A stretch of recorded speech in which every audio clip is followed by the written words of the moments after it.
പിതാവിന്റെയും പുത്രന്റെയും പരിശുദ്ധാത്മാവിന്റെയും നാമത്തിൽ ആമേൻ. പ്രാർത്ഥിക്കുക. അമ്മേ പരിശുദ്ധമ്മേ, അമ്മേ പരിശുദ്ധമ്മേ, ദേവമാതാവേ, ദൈവമാതാവേ, കൃപാസനത്തിലൂടെ ഞങ്ങൾക്കും ഞങ്ങളുടെ ദേശത്തിനും അമ്മ മധ്യസ്ഥം തേടി തന്ന എല്ലാ അനുഗ്രഹങ്ങൾക്കും കൃപകൾക്കും ഞങ്ങളിപ്പോൾ ഹൃദയം നിറഞ്ഞ നന്ദി പറയുന്നു. അമ്മേ പരിശുദ്ധമ്മേ, ദൈവമാതാവേ, 2004 ഡിസംബർ 7 തീയതി ഉച്ചകഴിഞ്ഞ് 2:30 കൃപാസനത്തിൽ സംഭവിച്ച അമ്മയുടെ പ്രത്യക്ഷപ്പെടലിനെ കുറിച്ച് തിരുസഭയ്ക്ക് സമർപ്പിച്ചിരിക്കുന്ന പഠനരേഖകളുടെ സഭാത്മകമായ പഠനം ആരംഭിക്കുവാൻ ഞങ്ങൾ പ്രാർത്ഥിക്കുന്നു. അമ്മേ പരിശുദ്ധമ്മേ, ഭൂസ്വർലോകങ്ങളുടെ രാജ്ഞിയായ അങ്ങേക്ക് ഭൗമസംരക്ഷണത്തിനായി പ്രപഞ്ചപ്രകൃതിയെ തന്നെ തിരുസഭ പ്രതിഷ്ഠിക്കുവാൻ ഈ പ്രത്യക്ഷീകരണം വഴി ഇടയാക്കണമേ. പരിശുദ്ധമേ, ജപമാല മാതാവേ, സകല കൃപാസനം പ്രാർത്ഥനയോടും ചേർത്ത് ഞങ്ങളിപ്പോൾ പ്രാർത്ഥിക്കുന്ന ഈ കുടുംബത്തിന്റെ പ്രത്യേക നിയോഗം. മക്കളെ,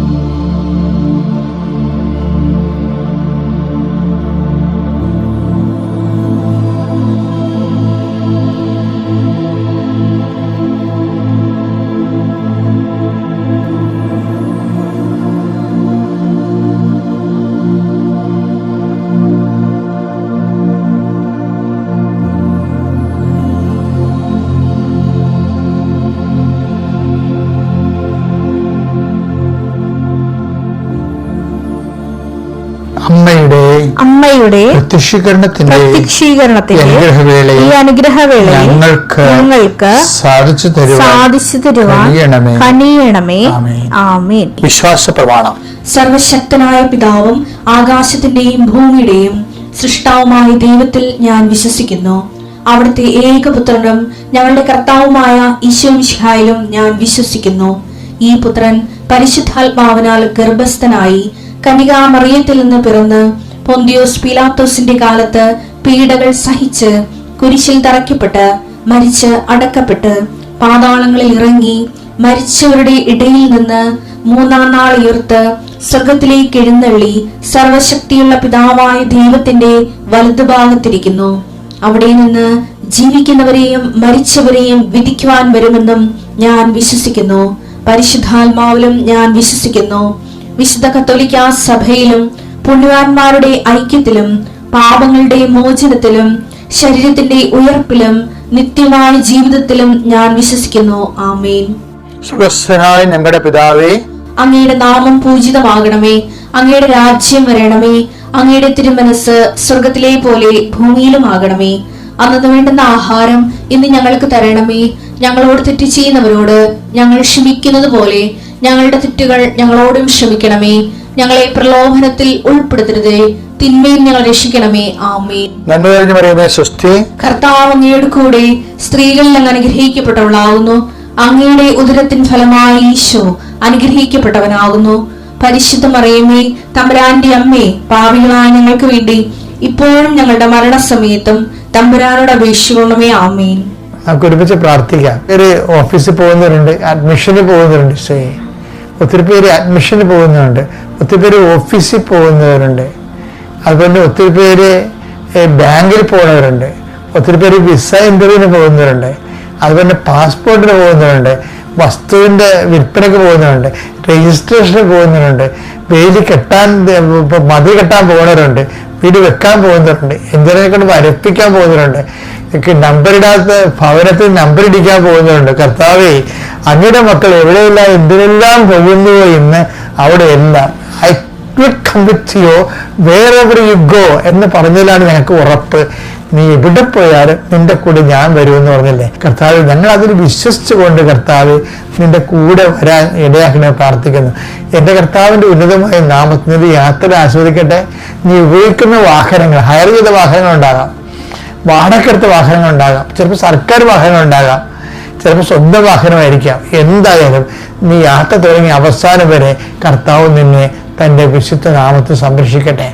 നിന്റെ പരിതാപകരമായ ആരോഗ്യാവസ്ഥയാകാം, പരിതാപകരമായ സാമ്പത്തിക അവസ്ഥയാകാം, നിന്നെ സന്ധിക്കാനോ നിനക്ക് വേണ്ടി വാദിക്കാനോ നിന്നെ ശുപാർശ ചെയ്യാനോ ആരുമില്ലാത്തതാണ്. ആരുമില്ലാത്തവർക്ക് ദൈവമാണ് കൂടെ നിൽക്കുന്നത്. അത് നമ്മുടെ ഓഫർ നമുക്ക് തന്നിരിക്കുന്നതാണ് കർത്താവ്. അതുകൊണ്ട് തന്നെ നിന്റെ പ്രാർത്ഥനാ ജീവിതത്തിലെ നീ ദൈവത്തിൽ ആശ്രയിച്ചുകൊണ്ട് ഇന്ന് മുഴുവൻ സ്ഥലങ്ങളിലും കർത്താവിൻ്റെ ദൂതൻ നിന്റെ കൂടെ ഉണ്ടാവും. പരിശുദ്ധ അമ്മയുടെ സാന്നിധ്യം നിന്റെ കൂടെ ഉണ്ടാവും. നീ വേദനപ്പെടുന്ന വിഷയങ്ങളിൽ കർത്താവിന് തീരുമാനം ഉണ്ടാകട്ടെ. നീ ഉത്കണ്ഠപ്പെടുന്ന സാഹചര്യങ്ങളിൽ മേൽ കർത്താവിന് തീരുമാനം ഉണ്ടാകട്ടെ. നിന്നെ ഭാരപ്പെടുന്ന വ്യക്തികളുടെ മേൽ ദൈവ തീരുമാനം ഉണ്ടാകട്ടെ. എൻ്റെ കർത്താവിന് ഉന്നതമായ നാമത്തിൽ നിന്റെ മേൽഗതിക്കുള്ള എല്ലാ തീരുമാനങ്ങളിലും നിന്റെ കഴിവിനേക്കാളും ദൈവത്തിൻ്റെ കൃപ ഇന്ന് നിന്റെ കൂടെ ചേർന്ന് പ്രവർത്തിക്കട്ടെ. നിത്യം പിതാവും പുത്രനും പരിശുദ്ധാത്മാവ് സർവ്വസ്വരം നയിക്കുവാമേ. കഴിഞ്ഞ ദിവസങ്ങളിലെ ഒരു വ്യക്തി എൻ്റെ അടുത്ത് കുറേ സങ്കടങ്ങൾ പറഞ്ഞു, എന്നെ പിടിച്ചു നിർത്തി പറഞ്ഞതാണ്. അപ്പോൾ അവരോട് പറയാൻ വേണ്ടി കർത്താവ് എന്നോട് പറഞ്ഞു തന്ന കാര്യങ്ങളാണ് ഞാൻ ഇനി നിങ്ങളോട് പറയാൻ പോണത്. എന്താണെന്നറിയാമോ? അവരോട് പറഞ്ഞറിയാമോ? അവർ ഭയങ്കര ഹാപ്പി അത് കേട്ടപ്പോൾ. ഇത് കർത്താവിൻ്റെ മരണം പ്രഖ്യാപിക്കാനുള്ള വേദനകളാണ്.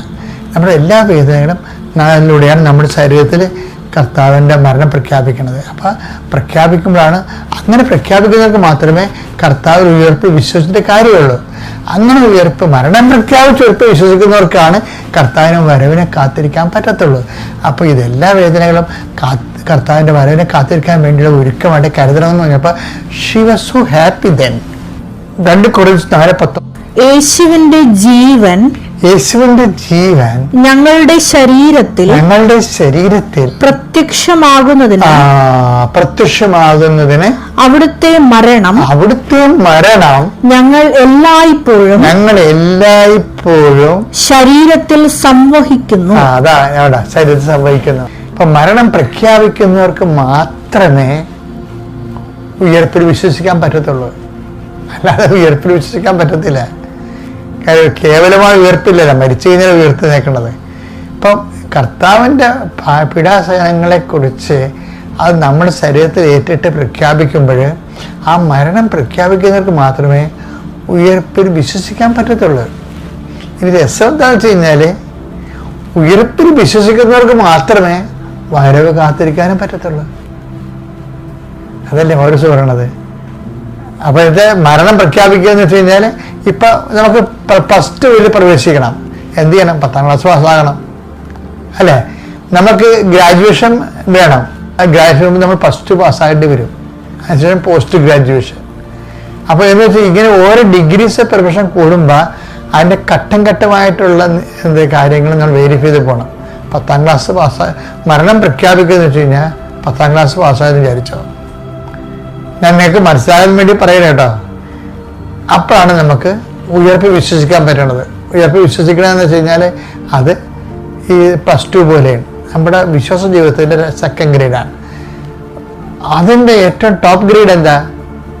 വരവ് കാത്തിരുന്നുകൊണ്ട് ജീവിക്കണമാണ്. നമ്മുടെ ഓരോ ജീവിതത്തിലും യജമാനൻ വരുമെന്നുള്ള ഈ വരവിൻ്റെ കാത്തിരിപ്പാണ് വിശുദ്ധി ഉൽപ്പാദിപ്പിക്കുന്നത്.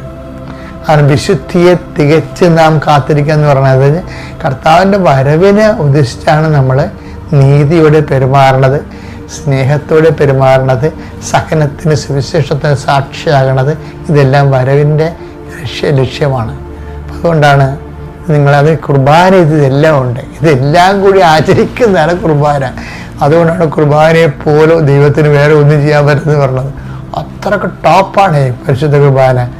1 Corinthians 11:26 നിങ്ങൾ ഈ അപ്പം ഭക്ഷിക്കുകയും ഈ പാത്രത്തിൽ നിന്ന് പാനം ചെയ്യുകയും ചെയ്യുമ്പോഴെല്ലാം കർത്താവിന്റെ മരണം അവന്റെ പ്രത്യാഗമനം വരെ പ്രഖ്യാപിക്കുകയാണ് ചെയ്യുന്നത്. അതാണ് സംഭവം. ഇപ്പൊ പ്രഖ്യാപനമാണ് എൻ്റെ ഇത് വരുന്നത്. ഓരോ സഹന സാഹചര്യങ്ങളിലും വരണത്. കർത്താവിൻ്റെ മരണത്തിന് പ്രഖ്യാപനമാണ്. അതിനാണ് അവൻ്റെ പ്രത്യാഗമനം വരെയാണ് അത് നമ്മൾ ചെയ്യേണ്ടി വരണത്.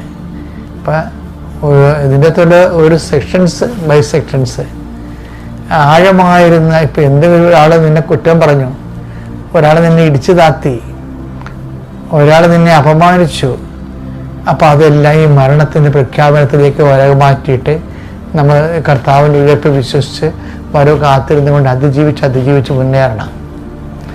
ഈ ക്രിസ്ത്യ ജീവിതം ഭയങ്കര രസമാണ്. പക്ഷേ ഒരു നോൺസെൻസ് പാർട്ടിക്ക് ഇതൊന്നും പറ്റത്തില്ല. അതുകൊണ്ടാണ് സുവിശേഷം എപ്പോഴും അപ്ഡേറ്റായിട്ട് ജീവിക്കാൻ വേണ്ടി നമ്മൾ നിരന്തരം സുവിശേഷം, ഇപ്പം എല്ലാവരും ഇപ്പം അച്ഛൻ സംസാരിക്കണില്ലേ, എന്തിനാ ഉദ്ദേശിക്കുന്നത്? ഡെയിലി ബ്രെഡ് എന്നാണ് പറയണത്. അത് ആ ദിവസങ്ങളിലുള്ള ഭക്ഷണം കഴിച്ച് നമ്മൾ സത്യസന്ധമായിട്ട് ദൈവത്തെ അന്വേഷിക്കുന്നവരും തേടുന്നവരും വിശ്വാസത്തിൽ ഉറച്ച ജീവിതം നയിച്ച് നല്ല ദൈവസ്നേഹത്തിൻ്റെ സാക്ഷികളായി ജീവിക്കും. Praise the Lord.